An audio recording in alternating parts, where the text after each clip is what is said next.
Hello there, I am Haruma Red X, or Hiru for short. I run a YouTube channel about World of Warcraft. Can you both introduce yourselves? Sure. I'm Maria Hamilton. I'm the design director for content for World of Warcraft, working with Paul on Midnight. Yep. And my name is Paul Kubit, Associate Game Director on World of Warcraft, working on the Midnight expansion. Nice to meet you, Hero.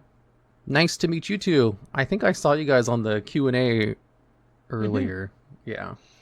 That So was that's great. us, or people who looked a lot like us anyways. Yeah. So let's get right into some of these questions. Um, First up, we have one about prey. About how many different prey targets do you think there are currently, and will we recognize any of them? I do know the answer to this. We will have 30 of them, the different prey targets that are present in the game. They'll be available in all different zones. You'll be able to hunt them in different zones, and all sorts of different abilities. I don't know that you're going to recognize any of them. A lot of these have flown under the radar up to this point, at which point they've caught the eye of Astalor Bloodsworn and are now on his hit list. Okay. So that means either lesser known characters or brand new ones, was what I would Yep, assume. yep, yeah. I would say that's accurate. Okay, so to piggyback on that one, uh, do you have a favorite prey target so far in terms of like mechanics? Mm. There's some interesting ones. Some of the ones that I think are actually pretty interesting. There's one. Her name's called Eleanor the Recycler. She's a mechanome. It's spelled into funny like L-N-0R or Oh, of something along course. those lines. There's like standard mechanome procedure, who is sort of an engineer and has some engineering themed abilities, and it's pretty fun to fight. Yeah, I think the Oh, Dominar as well is a pretty interesting fight also. the Dominar? What's that? Yeah, at least one of the of your possible prey targets is a Dominar, and Dominar is one of the inhabitants typically of the voidstorm, and they're incredibly Mm. powerful and smart enemies. An opportunity to go up against a Dominar is pretty cool. Yeah, there's a Oh, couple okay. different Dominar ones. There's Executor Arcanius, there's Praetor Singularis, there's a few others as well. And the Dominar, these, like Maria said, super powerful void entities. Some of them are brutish, they attack with their fists and weapons. Others are more castery and wield cosmic powers against you. Some really cool ones. Oh, that's cool. I just keep like imagining them as like the Cathraxi, but I'm pretty sure they're not that strong. They're up there. We're pushing level 90 now, so everything's getting pretty strong. Well, I mean, Cathraxi are like ones who kill Titan Keepers and stuff, so they're like probably a little bit lower than that in the scale of lore terms. But Yes, yeah, different sort of parts of the cosmology too. But yeah, like these are the guys. If you've seen sort of the deep dive videos, they're um, upright with sort of a wispy bottom half. Humanoid models look pretty mean with angry eyebrows. mhm. They're some of Xal'atath's most trusted lieutenants. Oh, okay, well that's cool. So I have another question about Prey, as in the open world. So how exactly will them working, um, if you're like in a party or a raid group with them attacking you? Because I saw like only in normal mode they attack you in a party. So does that mean you can only be solo when you're in the higher levels? So we have a correction to that because previous answer was a bit misleading. Mm-hmm. So if you are grouped up, your party will be able to join you in your fight, regardless of how difficult your contract was. So um, you will be able to fight against them with your party. Your whole party will get pulled into that instance with them at the end when it's time to defeat them. And so you can group up with other players for a party-based fight against them. Because you don't know when you're going to catch them, you're probably going to need to be questing with that party as well, so that you're all together doing it. Mm-hmm. So maybe it turns into a situation where you decide, you'll all take contracts and help each other and take turns, going and getting someone's prey. Okay. That makes sense. And I would just assume they just don't work in raid groups, right? That's correct. You group up to 5. Size 5. Yeah. It's 5. Yeah. Okay. Last one on this. What is your main goals for the prey system? I can start with this one. I think, like, first and foremost, we just thought it was kind of cool. As we were looking at some of the fantasies and cultures that we were working with in Midnight, we looked to the Blood Elves and saw this sort of murder row style skeeziness that exists among this culture, that there's a little bit of underhanded dealings that have always been part of Silver Moon and continue to be part of Silver Moon even in the modern Azeroth. And Prey is a reflection of that there are these kill contracts that you can get into that aren't necessarily sanctioned by Lorthamar and the rest of the leadership, but are something that happens anyway. And there's narrative that goes along this that suggests that, like, these contracts maybe are not completely in our good faith, that this character Astlor is someone with a checkered past, and so we have to keep our eye out for him as well. So we just thought that fantasy was really interesting, as well as the fantasy of hunting and being hunted. If you look back to other Blizzard games, like in Diablo, when the Butcher shows up in an encounter, that feeling of like, oh shoot, I need to watch out because they could be, they're behind me and I need to get done killing this thing so I can defend myself against that thing, is a really fun, interesting feeling that hasn't existed in World of Warcraft really up to this point. And so we're excited to add that in. Yeah, I think we saw a little glimpse of this in Delves with getting occasionally jumped in a delve, and I wasn't sure how players would feel about that. The players that are just taking their time, they need to maybe stand up and go answer the door, or they need to deal with the baby or something. I didn't know how they'd respond to suddenly having Kavesa show up or the underpin. But feedback has been actually very, very good. So it seems that it was popular and worth pursuing in the outdoor world. And Prey gives us some of that same feeling as well. And of course, like there's the additional goal of making the outdoor world more challenging. This is something that the team actually ran with the people who were working on Prey. The original goal was just like, make this cool thing where you're hunting something, they hunt you, and the quest designers and other designers who are working on the feature said, we think it'd be really cool if we had this hard mode and nightmare mode where it actually made it really challenging the outdoor world. We thought that was fantastic. So it was due to collaboration of a bunch of people working on the feature that were able to add that additional goal, which wasn't really part of our thought process here, which is like, no, this is a cool way to add an additional layer of opt-in challenge to the outdoor world. Yeah, it really reminds me of the Maw to an extent, where you would just be out in the open world and things would come down and attack you. And I'm probably one of the only people in the world who liked the Maw, so this was... There's a few of us out there, yes. We're at that time where the rose-colored glasses start to come back. We look back and remember, there are actually some interesting rough edges there. But, glad to hear you. Yeah, for sure. Like, this is meant to be sort of like that, in that there is opt-in challenge. If you're in looking for it, you can find it here. Yeah. I assume since it's an opt-in challenge, it will be something you can actually iterate on instead of just nerfing it as the expansion goes over. Like, how the Maw wasn't really opt-in, you had to do it. So that's good to know.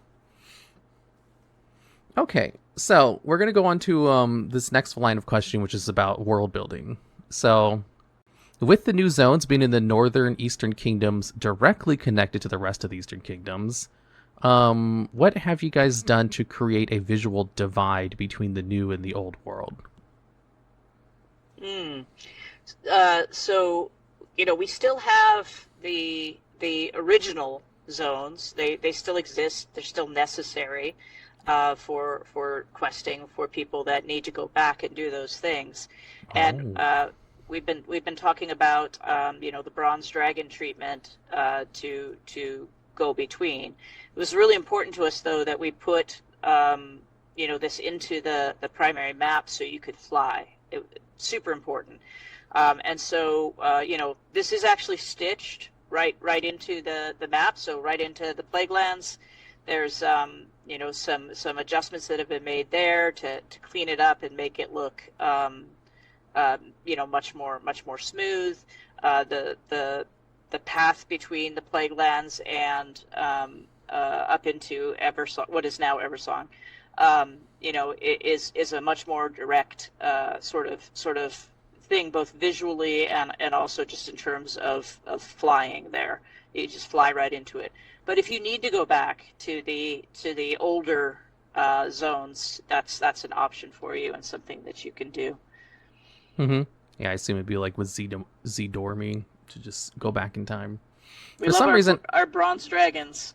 yeah, so do I. For some reason, I assumed you would just take it out, but like, I guess it makes sense that you can't do that. Yeah, Unless we you need want. it. Yeah. There's too many quests that just send you there.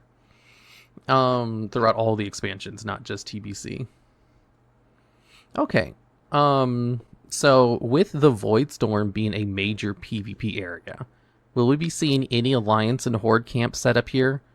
Or will we be purely acting as individual adventurers choosing a side in the Voidland?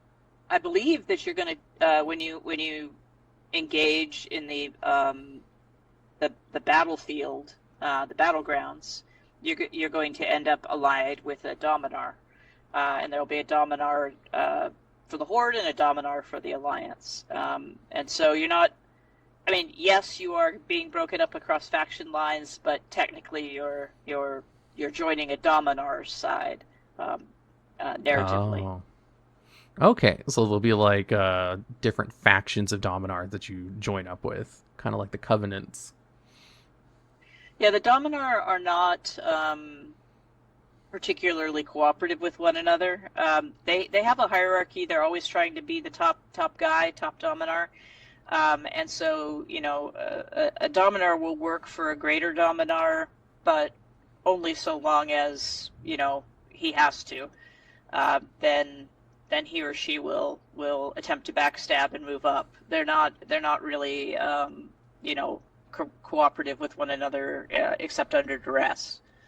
That reminds me a lot of how the devils work in D&D lore. They are just very chaotic and always want to move on up. Okay, Yeah, the void is all about power and consuming and finding the thing which is strongest. We see this with Xal'atath, right? She's just taking her dark heart and consuming pretty much everything she runs into along the way to become stronger. The same nature is true of most creatures in the void, in particular the Dominar. They're very much about power, and they will make alliances or break alliances if it is a means to them gaining more power, which is a big part of why they're making alliances with the Horde and the Alliance for this particular push-pull battleground space in the Voidlands. Yeah, that definitely makes sense. It just makes me wonder, like, if they're going to be chaotic good too, in that sense, where they need their contracts in order to get stronger. Yeah, that's a good question. I mean, like, one of the sort of arc themes of this expansion talks a lot about the nature of the void and the light. And in general, when we're looking at battles between the void and the light, we want the light to win because, like, the light is paladins, the light is for good. But there's also measures an expansion about temperance, that too much of any one thing can be a problem. And this is true of the light, that not all usage of the light is good. Same can be true of the void. Not all usage of the void is bad. Look at shadow priests. There was shadow priests who helped save the world in the past, and so yeah, we may see some stories and local stories exploring that concept. Ooh, okay. I wonder if there'll be like a good void lore. That would be funny. So with Karesh being reborn and its wasteland rejuvenated with flora and fauna, might we be seeing ethereals or brokers joining the Horde or Alliance as an allied race anytime soon? We were really excited to see these changes in Karesh and finally get to this place that we knew that the ethereals had been from for so long, and recently learned the brokers were from as well. No current plans for them to join the Horde and Alliance specifically, but we've met a bunch of characters. Like, we've seen how beloved characters like Venari can extend their arcs across expansions, where we didn't just leave her in Shadowlands, she came and joined us in Karesh, and so who knows which of these ethereal characters might end up joining at least the story in the future, if not the Horde or Alliance themselves. Mm-hmm. Yeah, that's good to know, because I really love Venari, so I loved seeing her come back for this current thing. Also, Yeah, one me of my too. editors is a huge ethereal fan, so he's gonna be sad to know they're not coming anytime soon. But it's funny. It, it's not a hard no, which is good too. So Yeah, we never like to close the door on the future. There's plenty of really cool opportunities for storytelling, and Ian talked about this a little bit in the QA this morning. But like when we look at races joining the Horde or the Alliance, we need to take those choices really seriously because the production challenges of adding a new race to the game is not just amount of work that we're signing up for that particular expansion. It's forever work for ourselves for the entire future to be able to fit armor to those races and continue supporting animations for those races and things like that. And so we do continue to add new races. We've added the Heronir as an allied race in Midnight, but as we look to the future, we do take those choices very seriously and want to make sure that we're making smart choices every time we do so. yeah, it must. That sounds like a huge effort to fit all pieces of armor onto a new character. Yeah, it is. It is. Yeah, that just makes me think of all the allied races from BFA, and like it makes sense why all of them have a similar skeleton to an existing race. I'm pretty sure that I would assume that'd make it easier, but I have no idea. Okay, so I'm gonna move on to some narrative questions. So this first one is: the Windrunner sisters are obviously going to play a major factor in the new expansion. With that, might we see Verisa, a quest about Verisa, going over or just talking about what she did in Dalaran during the purge of Dalaran and Mista Pandaria? We do have some campaign chapters around the elves and conflicts between the elves and trauma that the elves have visited upon each other, and that will be covered a bit in those chapters, though maybe not in significant depth. But we want to make sure people understand the past and what what they've basically got against each other, why they're not all aligned and friendly with one another. Mm-hmm. Yeah, I would assume Silver Covenant versus the Blood Elves is a pretty big reason for that. So, with us being so close to the Plague Lands and Strathholm, will we be seeing the influence of undead and human aesthetic and culture bleeding into the outskirts of Eversong? Or will it just stay elven architecture? It does remain elven. We don't have sort of a architectural creep or an aesthetic creep into the area. We reimagined what we felt this should look like after years of healing, Mm-hmm. and that boundary between the Plague Lands and Eversong has managed to prevent that sort of thing. Yeah, that makes sense. I'm trying to think of like other examples, and I'm pretty sure there is no blending of architecture really in any place. Yeah, if you like thinking back to the Ghostlands was used to be what was the southern half of what's now Eversong Woods, and that did have a good amount of Forsaken or undead influence in it now. But most of that is gone. I'd say that like the closest you see or the biggest exception you see in Midnight would be inside the Windrunner Spire dungeon, where there is a wing of that dungeon that does have some followers of Sylvanas who have entered that space and are searching for relics of the past. Within the halls of Windrunner Spire. And so you will see undead creatures, and you'll see some a pair of undead bosses in there as well. But those, that's a specific place in a specific dungeon. Mm-hmm. Yeah. Plus, there's a lot of undead stuff in the Ghostlands, like you said, and Yeah, also tons of troll architecture. But that makes sense because it was originally troll land. absolutely. So, Yep. next question. Us adventurers have a long and complicated history with Xal'atath, but few, if any, of the main characters seem to know about it. And in Midnight, we'll be seeing us players face backlash for taking part in Xal'atath's rise to power during Legion and BFA. No, I don't think that like the characters in the world will turn an accusing finger at the players. I think luckily through lore walking and making the Xal'atath story available, a lot of players had no idea what involvement priests had specifically with Xal'atath. So if they played that, then they know. But if they haven't, maybe they wouldn't understand really. It's more of a case of we need to come together and figure out what in the world she's doing. Why does she need all of this power? What does she want to use it for? And then stop her.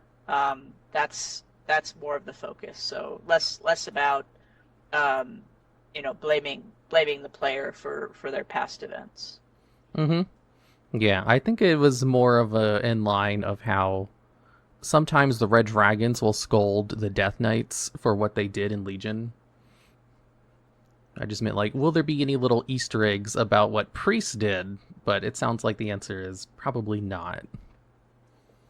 I don't think there's anything specific. It's possible a local story might have someone calling something out, but generally no, probably not.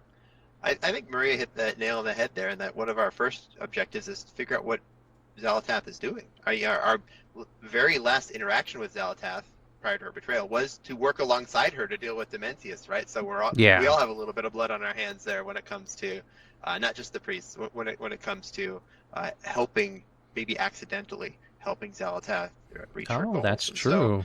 Yep, and so looking forward, we need to figure out what is she doing. Who knows? Maybe the next thing we're going to do is join sides with her again because her motivations are pure. It doesn't look likely, but first objective, figure out what exactly she's up to. Yeah, that's true. I am very curious about what she's actually up to, because generally these kinds of villains don't work with us in expansion before they do something bad. Yeah. Okay, so these last ones are going to be all about quests. So the last couple of expansions have mostly been faction neutral quest lines, with us focusing around these heavily faction leading locations. And with us focusing around more faction leading locations at midnight, will we see more horde and alliance specific quest lines in the next expansion? Right now we're keeping it very much focused on our joint goals, because we do have a larger foe to worry about here. So we did a little bit of different questing when we went back to Arathi Highlands, where we had a horde version and an alliance version of that story, but not too much right now. We're really focused on coming together to prevent this threat to our world. It's not to say that something like that wouldn't happen in the future, but not right now. Mm-hmm. There'll be little moments here and there. Your introduction to Silver Moon City, for example, has some different variations. Whether you're Horde or Alliance, you need to let me know that this is the Horde district versus that's the Horde district. Make sure not to go in there, depending on which faction you're in. So there'll be little moments here and there where it will split on a necessity basis. But yeah, as Maria said, our Horde and Alliance are working tentatively hand in hand right now. So less need for that narratively. Okay, yeah, that makes sense. So, next question. We're nearing the completion of all of the race heritage armors. Will we be seeing the last few in this expansion? Not in this expansion, but you will be seeing the last one imminently, very soon, extremely soon. Oh, wow. Okay. Next one. Will we see some new Blood Elf / Void Elf specific quests in Silvermoon, or troll quests in Zolomon? Like, race specific. I guess you can't do race specific quests, but will we see new Blood Elf and Void Elf or troll quests? We don't have quests that are intended to only be possible for someone of that race to take. Yeah. No, we don't have that right now. We have a lot of quests for the different groups, and they may respond differently to you they may have different things that they're saying to you, but we don't Ooh. have totally diverging quests. Okay, well that's good to know because I remember people really loved those little Easter egg interactions, like when you had an artifact weapon and NPCs would say different things to you based on who you were. So that's always fun. So, Yeah, our quest designers love moments like that too, and they're always hiding little moments of thinking ahead of like, oh, if you are a void elf, then they would actually say something different to you here. So we'll write the quest to appear differently if you are a void elf character. And in a lot of cases, if you're just playing a void elf, you might not know, but the world feels a little bit more immersive for that reason. yeah, I really love those too as a content creator because then I get to point them out in videos. People are like, Yeah. "Oh, that's so cool." Okay, so next one with hero talents and a focus on our class abilities, might we see the return of class quests? So I tried to address this in the deep dive Q&A as well. Mhm. Generally speaking, we would love to be able to make class quests. Every single quest designer on the team would be thrilled to make class quests.